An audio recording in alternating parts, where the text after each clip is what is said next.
Syrian crisis is the most pressing humanitarian challenge facing us at this time, and the government is to be commended on co-hosting this important conference, which has raised over $10 billion for Syrian refugees.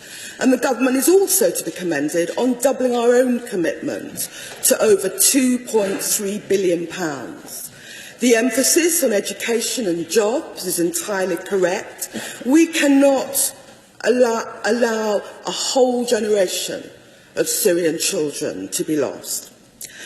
However, the Secretary of State will be aware of the report by Concern Worldwide, which reveals that a third of the funds pledged to Syria during 2015 had not been confirmed by December of that year.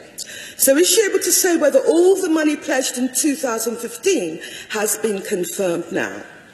And does she appreciate the entire House hopes that she will get other countries not just to match our generosity, but actually to hand the money over? But the wholly commendable efforts for Syrian refugees in the region belie the government's willful myopia to the plight of over 500,000 Syrian refugees who are here in Europe. It is true that the majority of Syrian refugees are in the region, and the situation continues to worsen. We'll all have seen the television pictures of the weekend of tens of thousands of terrified Syrians waiting at the border with Turkey in response to Assad's bombardment of Aleppo.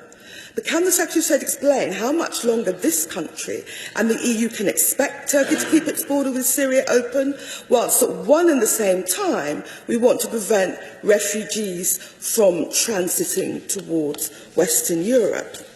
The funds this conference will raise are vital, but surely it's also vital that this country shows a willingness to take its fair share of refugees, including Syrian refugees. Currently, the UK has agreed to take over 5 years fewer refugees than Germany has taken in a month. We appreciate on this side that this country is not signed up to Schengen. But does the Secretary of State acknowledge that the fact that we are not signatories to Schengen does not remove the moral responsibility that falls on us as part of the European family of nations? And does the Secretary of State accept that very many people are surprised and disappointed that the government has rejected the Save the Children campaign to take in just 3,000 child refugees?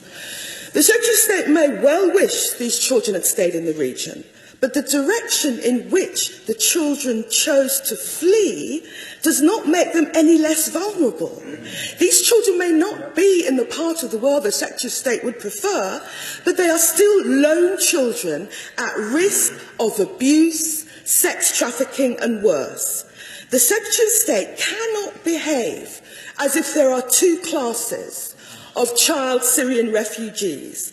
One set who stay in the region, who she is prepared to help, but then another class who have travelled to Europe, on whom she turns her back.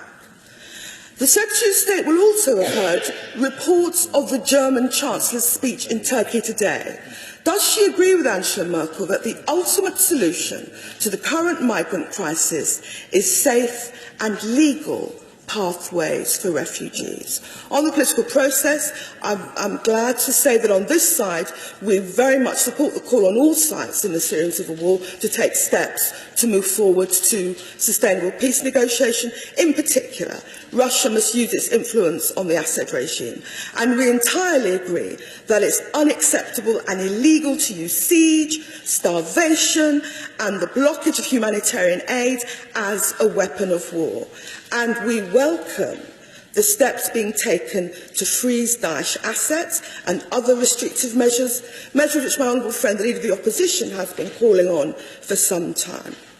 In conclusion, let me say this. Of course, most Syrians, all Syrian refugees, want to return home. Immigrants and refugees, whether they go home or not, never lose that hope in their hearts that they will return to the country they were born in. But the fact is, Whether the Secretary of State would prefer it or not, there are 500,000 Syrian refugees here in Western Europe. Together with my honourable friend, the Leader of the Opposition, I visited the camp in Calais and met very many Syrian refugees there, many of whom, it seemed to us, actually had a legal right to come to this country, but all of whom were living in appalling conditions. When the caravan of these international events has moved on, there are still going to be thousands of Syrians and other refugees, including an increasing proportion of women and children, living in appalling conditions in Europe, frightened, terrorised, and at the mercy of people traffickers. We may all wish that they had not listened to the people traffickers, but this government should be doing more, not just for Syrian refugees in the region, but for the very many Syrian refugees here in Western Europe.